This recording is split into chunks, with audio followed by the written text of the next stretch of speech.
Hello दोस्तों, नमस्कार। स्वागत है आपका हमारे YouTube channel Uttarakhand GK very easy tricks में। और आज के इस वीडियो में हम बात करेंगे उत्तराखंड दिसंबर माह के करंट अफेयर्स के बारे में। और उत्तराखंड के करंट अफेयर्स में दोस्तों दिसंबर 2021 के ये हमारे करंट अफेयर्स हैं। और बहुत इंपॉर्टेंट करंट अफेयर्स है दोस्तों, जो कि आपके आगामी एग्जाम्स के लिए बहुत ज़्यादा हेल्पफुल हो सकते हैं। भले ही आप उत्तराखंड के किसी भी एग्जाम की तैयारी कर रहे हो, पटवारी, लेखपाल, बंदी रक्षक, police, SI, forest guard, PCS या जो अदर लोअर पीसीएस वगैरह वगैरह किसी भी एग्जाम की तैयारी कर रहे हो, तो सभी एग्जाम्स के लिए काफ़ी महत्वपूर्ण दोस्तों आपके करंट अफेयर्स रहने वाले हैं दिसंबर माह के। इससे पहले दोस्तों करंट अफेयर्स की हमारी प्लेलिस्ट भी बनी हुई है, जहां पर आपको मंथली सभी करंट अफेयर्स मिल जाएंगे। और जितनी भी चीज़ें आपके एग्जाम में आ सकती हैं या जो भी एग्जाम के लिए इंपॉर्टेंट रहता है, वो हम मंथली करंट अफेयर्स के वीडियोज़ में कवर अप करा देते हैं। तो वीडियो आप लास्ट तक जरूर देखें। और अगर आपने इससे पहले के मंथली वीडियोज़ नहीं देखी है, तो आप उन वीडियोज़ को भी जरूर देखते हुए चलें। वीडियो पसंद आती है तो वीडियो को लाइक जरूर करें, कमेंट जरूर करें, अपने दोस्तों के साथ भी जरूर शेयर करें। और 2021 का करंट अफेयर्स का हमारा लास्ट वीडियो रहने वाला है दोस्तों। इसके बाद में जैसे ही जनवरी का मंथ कंप्लीट हो जाएगा, तो हम जनवरी मंथ के करंट अफेयर्स भी आपको उत्तराखंड के करवा देंगे। तो बहुत महत्वपूर्ण ये आपके करंट अफेयर्स रहने वाले हैं सभी आगामी एग्जाम से। तो इसी के साथ साथ दोस्तों, आप उत्तराखंड के किसी भी एग्जाम की तैयारी कर रहे हैं, तो हमारे यूट्यूब चैनल के माध्यम से फ्री में पढ़ सकते हैं। आप प्लेलिस्ट पे जाइएगा, प्लेलिस्ट पे बहुत सारी प्लेलिस्ट बनी हुई है दोस्तों। उत्तराखंड पोस्टमार्टम क्लासेस की, शॉर्ट टॉपिक्स की बनी हुई है, उत्तराखंड हिस्ट्री अजय राउत की पड़ी हुई है, उत्तराखंड वन लाइनर्स की पड़ी हुई है। तो आप वो वीडियोस को एक एक करके कवर अप करते हुए चलते रहें। बाकी अगर आप सिक्वेंसली उत्तराखंड का पूरा कंप्लीट कोर्स पढ़ना चाहते हैं दोस्तों, तो आप प्ले स्टोर से हमारी application Uttarakhand GK very easy trick को डाउनलोड करके पढ़ सकते हैं। या फिर आपको उत्तराखंड के क्वेश्चंस की प्रैक्टिस करनी है या किसी प्रकार का आपको प्रैक्टिस सेट अटेम्प्ट करना है, तो वो भी आप हमारी application Uttarakhand GK very easy trick को डाउनलोड करके वहां से कर सकते हैं। चलिए शुरू करते हैं दोस्तों आज के इस वीडियो को। साहित्य अकादमी का बाल साहित्य पुरस्कार 2021 किसे दिया गया? तो साहित्य अकादमी का बाल साहित्य पुरस्कार 2021 दोस्तों देवेंद्र मेवाड़ी जी को दिया गया, जो कि उत्तराखंड के नैनीताल जनपद से संबंधित हैं। और बहुत महत्वपूर्ण ये प्रश्न है दोस्तों, आपको आगामी एग्जाम्स में जरूर देखने को मिलेगा कि साहित्य अकादमी का बाल साहित्य पुरस्कार 2021 किसे प्रदान किया गया? तो देवेंद्र मेवाड़ी जी को प्रदान किया गया। और किस रचना के लिए प्रदान किया गया? नाटक में विज्ञान रचना के लिए इन्हें साहित्य अकादमी का बाल साहित्य पुरस्कार 2021 से सम्मानित किया गया। ठीक है। इसी प्रकार से दोस्तों दूसरा प्रश्न आपसे इस प्रकार से बन सकता है कि हिंदी भाषा का साहित्य अकादमी पुरस्कार किसे प्रदान किया गया? तो दया प्रकाश सिन्हा जी को हिंदी भाषा का साहित्य अकादमी पुरस्कार 2021 प्रदान किया गया। और इनके किस नाटक के लिए? सम्राट अशोक नाटक के लिए। तो ये दोनों प्रश्न आपको याद रखने हैं कि साहित्य अकादमी का बाल साहित्य पुरस्कार 2021 किसे प्रदान किया गया? देवेंद्र मेवाड़ी जी को प्रदान किया गया। किस रचना के लिए? नाटक में विज्ञान के लिए। ऐसे ही दूसरा प्रश्न है, हिंदी भाषा का साहित्य अकादमी पुरस्कार 2021 किसे प्रदान किया गया? दया प्रकाश सिन्हा जी को प्रदान किया गया। किस रचना के लिए? सम्राट अशोक नाटक के लिए। दूसरा हमारा प्रश्न है दोस्तों कि हाल ही में किसे कुमाऊं कमिश्नर नियुक्त किया गया है, यानी कि वर्तमान में हमारे कुमाऊं कमिश्नर कौन है? तो वर्तमान में हमारे कुमाऊं कमिश्नर है दोस्तों कौन? दीपक रावत जी। ठीक है। और इन्होंने सुशील कुमार जी का स्थान लिया है। तो वर्तमान कुमाऊं कमिश्नर कौन है? दीपक रावत जी हैं। ठीक है। अब आपको बताना है यहाँ पे हमारे वर्तमान में गढ़वाल कमिश्नर कौन है, कमेंट बॉक्स में आप लोग बताएंगे। और अगर आपको नहीं आ रहा है तो उत्तराखंड में वर्तमान में कौन क्या है वाली वीडियो देख लीजिए, वहां पर मैंने आपको बताया हुआ है। अगला हमारा प्रश्न, ये भी बहुत महत्वपूर्ण प्रश्न है दोस्तों, कि किस राज्य सरकार के द्वारा दूध मूल्य प्रोत्साहन योजना प्रारंभ की गई है? तो उत्तराखंड सरकार के द्वारा दूध मूल्य प्रोत्साहन योजना प्रारंभ की गई है। और कब से प्रारंभ की गई है दोस्तों? 8 दिसंबर 2021 को देहरादून से दूध मूल्य प्रोत्साहन योजना की शुरुआत करी है उत्तराखंड गवर्नमेंट ने। वीवीआईएमपी क्वेश्चन है दोस्तों ये भी। क्या दूध मूल्य प्रोत्साहन योजना कहां से शुरुआत हुई है? देहरादून से। किस राज्य सरकार ने शुरुआत की है? उत्तराखंड ने। और कब से की है? 8 दिसंबर 2021 से। अगला हमारा प्रश्न ये भी बहुत महत्वपूर्ण है दोस्तों, कि एशिया का सबसे बड़ा लिक्विड मिरर टेलीस्कोप किस स्थान पर जल्द लाया जाएगा? तो एशिया का सबसे बड़ा लिक्विड मिरर टेलीस्कोप दोस्तों नैनीताल में लाया जाएगा। ठीक है। और नैनीताल में आपने पढ़ा सुना होगा दोस्तों, आर्यभट्ट प्रक्षेपण शोध एवं विज्ञान संस्थान, जो कि अभी देवस्थल नामक स्थान पर स्थित है, वहीं पर एशिया के सबसे बड़े लिक्विड मिरर टेलीस्कोप को स्थापित किया जाएगा। और इस टेलीस्कोप का नाम क्या होगा? इसका नाम होगा देवस्थली ऑप्टिकल टेलीस्कोप। तो याद रखना दोस्तों आपको ये प्रश्न है कि एशिया का सबसे बड़ा लिक्विड मिरर टेलीस्कोप किस स्थान पर लाया जाएगा या किस स्थान पर स्थापित किया जाएगा? नैनीताल में। और इस टेलीस्कोप का नाम क्या होगा? Devasthali optical telescope. ठीक है। और उत्तराखंड में लाया जाएगा मेनली आर्यभट्ट प्रक्षेपण शोध विज्ञान संस्थान के का जो हमारा हेड ऑफिस है अभी कहाँ पे? देवस्थल नैनीताल में। तो यहाँ पर इसे स्थापित किया जाएगा। ठीक है। और किस किस देश के सहयोग से यह टेलीस्कोप लाया जा रहा है? तो भारत और बेल्जियम के सहयोग से, और कनाडा का भी इसमें थोड़ा बहुत सहयोग है। अगला हमारा प्रश्न है, हाल ही में प्रथम एनके जोशी वन्य जीव संरक्षण सम्मान से किसे सम्मानित किया गया है? तो हाल ही में प्रथम एनके जोशी वन्य जीव संरक्षण सम्मान से सम्मानित किया गया दोस्तों त्रिलोक सिंह बिष्ट जी को। किसे? त्रिलोक सिंह बिष्ट जी को, याद रखना है। अगला प्रश्न, उत्तराखंड में इको टूरिज्म सर्किट का उद्घाटन कहाँ किया जाएगा? तो उत्तराखंड में इको टूरिज्म सर्किट का उद्घाटन दोस्तों टिहरी गढ़वाल जनपद में किया जाएगा। क्या? इको टूरिज्म सर्किट, याद रखना दोस्तों, इको टूरिज्म सर्किट का उद्घाटन कहाँ? टिहरी में, ठीक है। और जो इको टूरिज्म सर्किट है इसका नाम क्या रहेगा? इसका नाम है दोस्तों रॉनसलीखल कोरिया खुराटेको पर्यटन सर्किट, ठीक है। तो प्रश्न इस प्रकार से बन सकता है कि रॉनसलीखल कोरिया खुराटेको पर्यटन सर्किट टूरिज्म सर्किट का कहाँ स्थित है? तो टिहरी में स्थित है। और इको टूरिज्म सर्किट का उद्घाटन कहाँ किया गया? टिहरी में। और ये इको टूरिज्म सर्किट का उद्घाटन मतलब कौन सा सर्किट ये रहेगा? तो ये रहेगा रॉनसलीखल कोरियो खुराटेको पर्यटन सर्किट। अगला हमारा प्रश्न है, उत्तराखंड राज्य का सबसे बड़ा रेस्क्यू सेंटर या उत्तराखंड राज्य का सबसे बड़ा वन्यजीव रेस्क्यू सेंटर या वन्यजीव बचाव केंद्र किस राष्ट्रीय उद्यान में बनाया गया है? तो उत्तराखंड राज्य का सबसे बड़ा वन्यजीव बचाव केंद्र या वन्यजीव रेस्क्यू सेंटर जिम कॉर्बेट राष्ट्रीय उद्यान के ढेला क्षेत्र में बनाया गया। कौन से? जिम कॉर्बेट राष्ट्रीय उद्यान के ढेला क्षेत्र में बनाया गया है उत्तराखंड राज्य का सबसे बड़ा वन्यजीव बचाव केंद्र या सबसे बड़ा रेस्क्यू सेंटर। और जिम कॉर्बेट राष्ट्रीय उद्यान की स्थापना 1936 में हुई थी। उत्तराखंड के 2 जनपदों पौड़ी गढ़वाल जनपद और नैनीताल जनपद में हमारा जिम कॉर्बेट राष्ट्रीय उद्यान का विस्तार पाया जाता है। अगला हमारा प्रश्न है, उत्तराखंड के किस विश्वविद्यालय के परिसर में एक रक्षा केंद्रित इंक्यूबेटर स्थापित किया जाएगा? तो उत्तराखंड के वीर माधव सिंह भंडारी उत्तराखंड टेक्निकल यूनिवर्सिटी के परिसर में एक रक्षा केंद्रित इंक्यूबेटर स्थापित किया जाएगा। कहाँ पे? वीर माधव सिंह भंडारी उत्तराखंड टेक्निकल यूनिवर्सिटी में। अब दोस्तों आपको इसमें आंसर बताना है कि ये वीर माधव सिंह भंडारी उत्तराखंड टेक्निकल यूनिवर्सिटी कहाँ स्थित है या इसका हेड ऑफिस कहाँ पर स्थित है, यानी कि मुख्यालय कहाँ पे स्थित है, या ये जो टेक्निकल यूनिवर्सिटी है कहाँ पर स्थित है जहाँ पर एक रक्षा केंद्र इंक्यूबेटर स्थापित किया जाएगा। ठीक है, कमेंट बॉक्स में बताना है आपको। अगला हमारा प्रश्न है, उत्तराखंड में डबल लेन सुरंग के निर्माण के लिए केंद्र से मंजूरी मांगी है। यह सुरंग कहां से कहां तक बनेगी? तो उत्तराखंड के मुख्यमंत्री पुष्कर सिंह धामी जी के द्वारा डबल लेन सुरंग के निर्माण के लिए केंद्र सरकार से मंजूरी मांगी गई है और यह सुरंग हमारी देहरादून से टिहरी झील तक बनने वाली है। अप्रोक्सीमेटली 30 किलोमीटर की ये सुरंग होगी। अगर ये सुरंग बन जाती है दोस्तों तो ये शायद हमारी एशिया की सबसे बड़ी सुरंग हो जाएगी। ठीक है, इस प्रकार का कोई फैक्ट इसमें रहने वाला है। तो अभी देखते हैं मंजूरी मिलती है नहीं मिलती है, लेकिन क्वेश्चन इंपोर्टेंट हो सकता है कि डबल लेन सुरंग का निर्माण कहाँ से कहाँ तक किए जाने की बात हाल ही में चर्चा में रही है, तो देहरादून से टिहरी झील तक। ठीक है, अगला हमारा प्रश्न है, उत्तराखंड वन विभाग द्वारा पर्यटकों के लिए ट्री हाउस कहां पर खोला जाएगा? तो उत्तराखंड वन विभाग के द्वारा पर्यटकों के लिए ट्री हाउस खोला जाएगा कहां पे? नैनीताल जनपद में। कहां पे? नैनीताल जनपद में। जो दोस्तों आपने देखा होगा ना, पेड़ों के ऊपर घर बनाए जाते हैं, तो उसी प्रकार का ये ट्री हाउस खोले जाने की बात की गई है। मेनली टूरिज्म को बढ़ावा देने के लिए और पेड़ों की कटाई को रोकने के लिए ट्री हाउस खोले जाने की स्थापना मतलब की घोषणा उत्तराखंड वन विभाग के द्वारा की गई है। और कहां पर ये खोले जाएंगे? सबसे पहले नैनीताल जनपद में। अगला हमारा प्रश्न बहुत महत्वपूर्ण है दोस्तों ये भी, कि उत्तराखंड लोक सेवा आयोग यानी कि यूकेपीएससी के नवीनतम नवे अध्यक्ष कौन बने हैं? तो यूकेपीएससी के नए अध्यक्ष हैं कौन दोस्तों? राकेश कुमार जी। याद रखना कौन है? राकेश कुमार जी यूकेपीएससी के नए अध्यक्ष हैं। और इन्होंने किनका स्थान लिया है? इन्होंने मेजर जनरल आनंद सिंह रावत जी का स्थान लिया है। और ये राकेश कुमार जी यूकेपीएससी के कौन से अध्यक्ष हैं दोस्तों? नवे अध्यक्ष हैं। ठीक है, यूकेपीएससी उत्तराखंड लोक सेवा आयोग की स्थापना कब हुई और इसका मुख्यालय कहां स्थित है? ये दोनों क्वेश्चन के आंसर आपको कमेंट बॉक्स में देने हैं। आज दोस्तों मैं आपसे इतने प्रश्न इसलिए पूछ रहा हूं क्योंकि ये यूकेपीएससी हो गया, यूके हो गया, ये सारे क्वेश्चन मैं आपको इतनी बार करा चुका हूं कि आपको डायरेक्टली याद रहने चाहिए कि यूकेपीएससी की स्थापना कब हुई और इसका मुख्यालय कहां पर स्थित है, ये भी आपको कमेंट बॉक्स में बताना है। और वर्तमान में इसके हमारे अध्यक्ष कौन बन गए? वो है राकेश कुमार जी, जिन्होंने मेजर जनरल आनंद सिंह रावत जी का स्थान लिया है।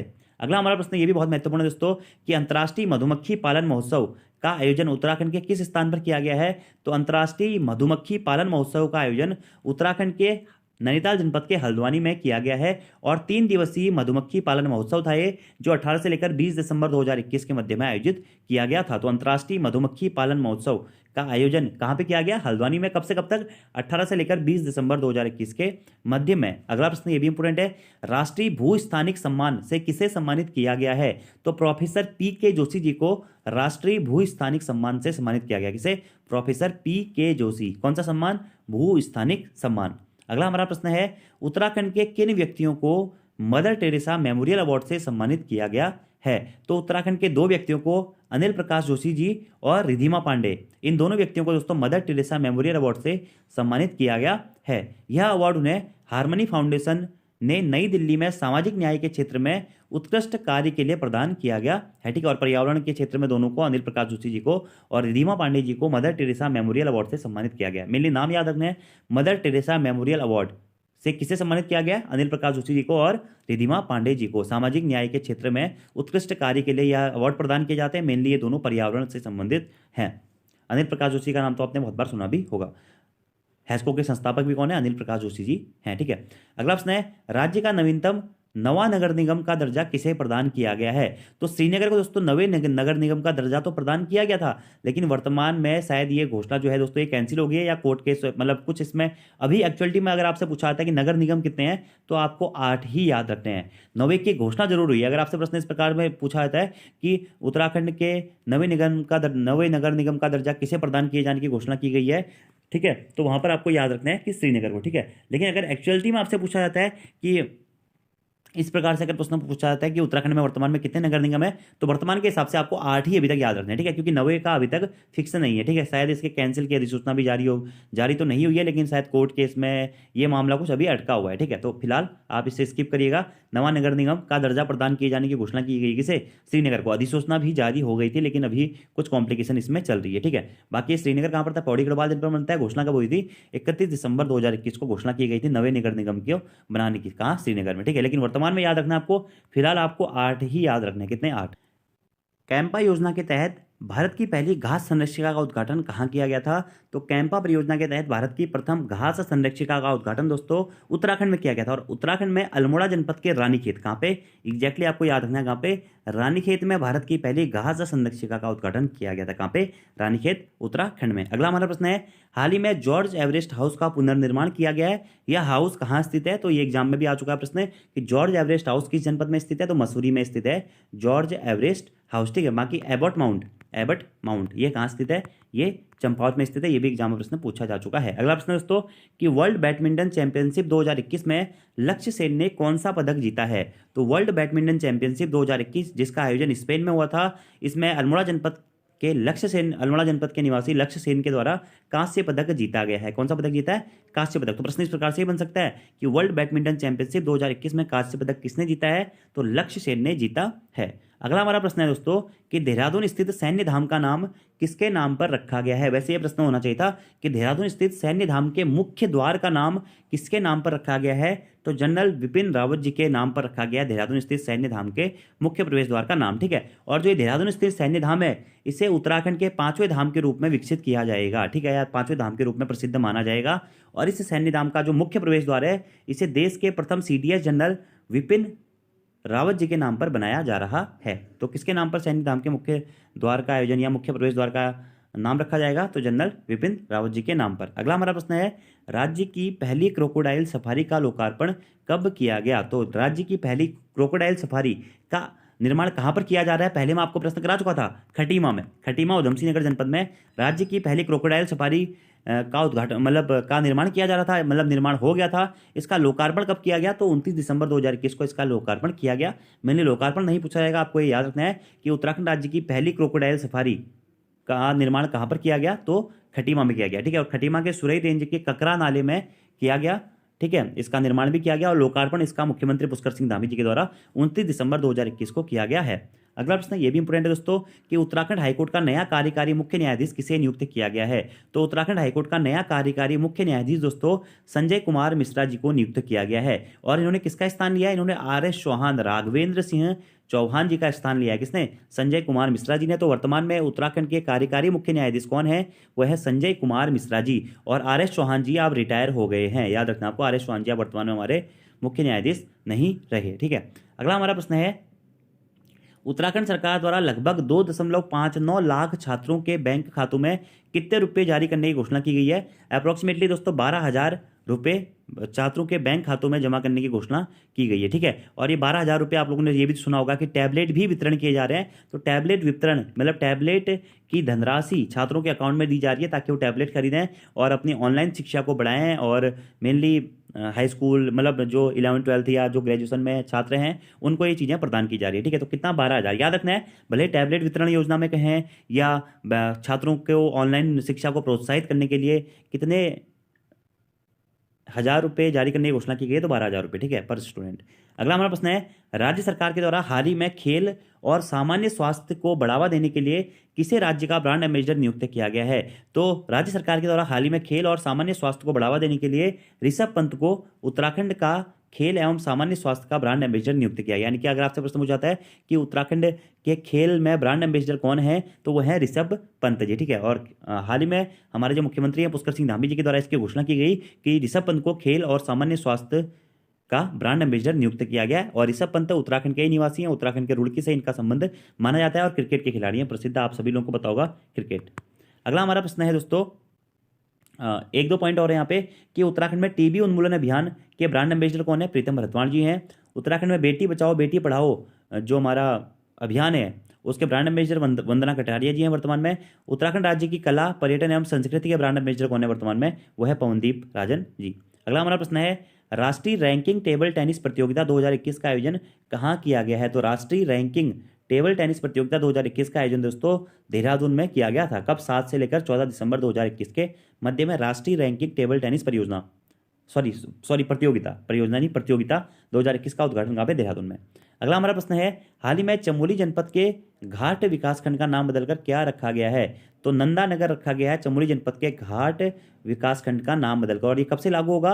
1 अप्रैल 2022 से यह लागू होगा। तो जब जो एक घाट विकासखंड है ना, घाट ब्लॉक जो है उसे नंदा नगर ब्लॉक या विकासखंड के नाम से जाना जाएगा। तो प्रश्न बन सकता है कि हाल ही में चर्चा में रहा नंदा नगर विकासखंड किस जनपद में स्थित है? तो चमोली जनपद में स्थित है। चमोली जनपद की स्थापना कब हुई थी? 24 फरवरी 1960 को चमोली जनपद की स्थापना हुई थी, याद रखना आपको। अगला हमारा प्रश्न है, उत्तराखंड लोक संस्कृति दिवस कब और किसके जन्म दिवस पर मनाया जाता है? तो उत्तराखंड लोक संस्कृति दिवस दोस्तों 24 दिसंबर को मनाया जाता है, ठीक है। और किसके जन्म दिवस पर? इंद्रमणि बडौनी, जिन्हें उत्तराखंड का गांधी नाम से भी जाना जाता है, इनके ही जन्म दिवस पर उत्तराखंड लोक संस्कृति दिवस मनाया जाता है प्रत्येक वर्ष 24 दिसंबर को। और कब से लागू हुआ था ये मनाना? 2014 से इसे लागू किया गया था। अगला हमारा प्रश्न है कि निक्सी का पहला वर्चुअल इंटरनेट एक्सचेंज कहाँ स्थापित किया गया है? देहरादून में स्थापित किया गया है virtual internet exchange. Internet speed को बढ़ाने के लिए मेनली हमारा वर्चुअल इंटरनेट एक्सचेंज स्थापित किया गया कहाँ पे? देहरादून में। शायद अब इससे पहली वाली वीडियो में भी आपको ये करा चुका था। अगला प्रश्न है, हिमालय दिवस कब मनाया जाता है? 9 सितंबर को मनाया जाता है, ये भी मैं आपको पहले करा चुका हूँ। अगला प्रश्न ये इंपोर्टेंट है दोस्तों कि रक्षा मंत्री राजनाथ सिंह जी के द्वारा उत्तराखंड में कितने पुलों का उद्घाटन किया गया है? तो रक्षा मंत्री राजनाथ सिंह जी के द्वारा उत्तराखंड में 3 पुलों का उद्घाटन किया गया है। 3 पुल कौन कौन से हैं? घासको पुल, गौरीगाड़ पुल और बदमगाड़ पुल, ठीक है।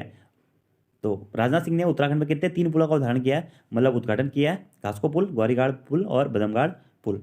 अगला हमारा प्रश्न है, उत्तराखंड में जल जीवन मिशन में तेजी लाने के लिए कितना केंद्रीय अनुदान जारी किया गया है? तो उत्तराखंड में जल जीवन मिशन में तेजी लाने के लिए अभी हाल ही में लगभग 361 करोड़ का अनुदान जारी किया गया केंद्र सरकार के द्वारा। तो जल जीवन मिशन में तेजी लाने के लिए कितना अनुदान दिया गया? लगभग 361 करोड़ का, ठीक है। इस प्रकार के प्रश्न एग्जाम में पहले आए हुए हैं दोस्तों, ये कितना बजट दिया गया, कितना धनराशि दी गई है वाले, तो इसीलिए मैंने क्वेश्चन यहाँ पे आपको कवर अप कराया है। अगला प्रश्न है, उत्तराखंड के प्रत्येक ग्रामीण घर में किस वर्ष के अंत तक स्वच्छ नल के जल की आपूर्ति यानी कि जल जीवन मिशन का प्रावधान करने के लिए केंद्र राज्य को पूर्ण सहायता प्रदान कर रहा है? यानी कि जो जल जीवन मिशन है दोस्तों, इसका टारगेट कब तक है उत्तराखंड में कि प्रत्येक जो ग्रामीण घर है उनके घर तक जल पहुंचे? तो ये टारगेट कब तक के लिए है? दिसंबर 2022 तक दोस्तों टारगेट है उत्तराखंड में, ठीक है। जल जीवन मिशन के तहत प्रत्येक ग्रामीण घर में स्वच्छ नल के जल की आपूर्ति हेतु जो टारगेट वर्ष है या जो पूरा वर्ष है कि कब तक ये टारगेट पूरा होना चाहिए, तो दिसंबर 2022 है उत्तराखंड के संदर्भ में, ठीक है। वहीं आपसे अगर भारत के संदर्भ में पूछा जाएगा कि भारत में जल जीवन मिशन का जो आपका टारगेट वर्ष है कि भारत के प्रत्येक ग्रामीण घर में जल पहुंचे, तो वो हो जाएगा भारत का 2024। तो ये भी आपको याद रखना है। उत्तराखंड के संदर्भ में आपको दिसंबर 2022 याद रखना है कि दिसंबर 2022 तक उत्तराखंड गवर्नमेंट और इंडियन गवर्नमेंट का हमारा टारगेट है कि प्रत्येक घर में स्वच्छ नल के साथ में जल की आपूर्ति की जाए और जल जीवन मिशन के तहत ही इस प्रावधान को कंप्लीट करने के लिए सहायता भी की जा रही है केंद्र सरकार के द्वारा। टारगेट रखा गया दिसंबर 2022। अगला हमारा प्रश्न है कि 100 से कम शहरों वाले राज्यों के लिए उत्तराखंड का स्वच्छ सर्वेक्षण में राष्ट्रीय स्तर पर कौन सा स्थान है?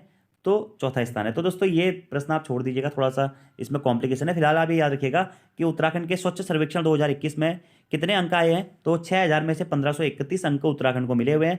काफ़ी मतलब सर्वेक्षण में, स्वच्छता सर्वेक्षण में उत्तराखंड की रैंक काफ़ी गिरी हुई मानी जाती है। जबकि राष्ट्रीय औसत कितना है? 2072। तो राष्ट्रीय औसत से भी कम उत्तराखंड का हमारा स्वच्छ सर्वेक्षण 2021 का स्कोर रहा है, ठीक है। बाकी ये प्रश्न आप फिलहाल स्किप कर दीजिएगा, ठीक है।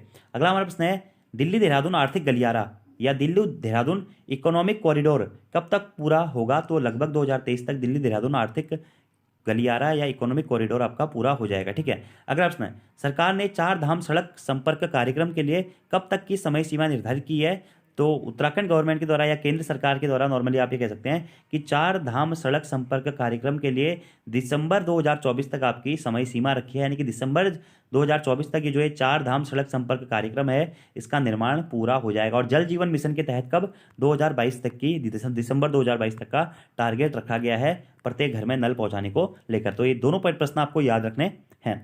अगला हमारा प्रश्न है कि भारतीय मृदा और जल संरक्षण संस्थान कहाँ स्थित है? तो अभी न्यूज़पेपर्स में चर्चा में भी रहता है। तो भारतीय मृदा एवं जल संरक्षण संस्थान दोस्तों आपका देहरादून जनपद में स्थित है।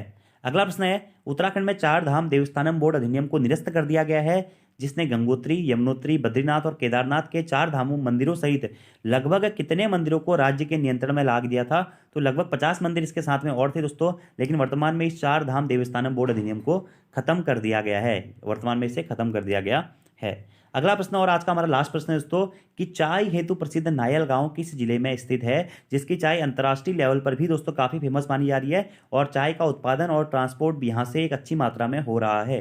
तो चाय हेतु प्रसिद्ध नायल गांव जो है वह पिथौरागढ़ जनपद में स्थित है। ठीक है, और इसकी चाय दोस्तों यहाँ उत्पादित चाय राष्ट्रीय अंतर्राष्ट्रीय स्तर पर ट्रांसपोर्ट भी की जा रही है और उसके रिव्यूज भी काफ़ी अच्छे मिल रहे हैं, इसलिए प्रश्न इंपोर्टेंट है। नायल गांव कहाँ स्थित है? पिथौरागढ़ जनपद में स्थित है। ठीक है, तो दिसंबर माह के दोस्तों जितने भी हमारे इंपोर्टेंट करंट अफेयर्स थे वो मैंने आप लोगों को कवर अप करा दिए हैं। इसके अलावा जो भी करंट अफेयर्स आपके दिसंबर माह के बच गए होंगे वो हम जनवरी वाली जो हम वीडियो बनाएंगे करंट अफेयर्स वाली उसमें कवर अप कर देंगे। ठीक है, तो आज की वीडियो में इतना ही करते हैं दोस्तों। वीडियो पसंद आती है तो वीडियो को लाइक जरूर करें, कमेंट जरूर करें, अपने दोस्तों के साथ में भी वीडियो को जरूर शेयर करें। So thank you friends, thanks for watching video, see you next time, धन्यवाद।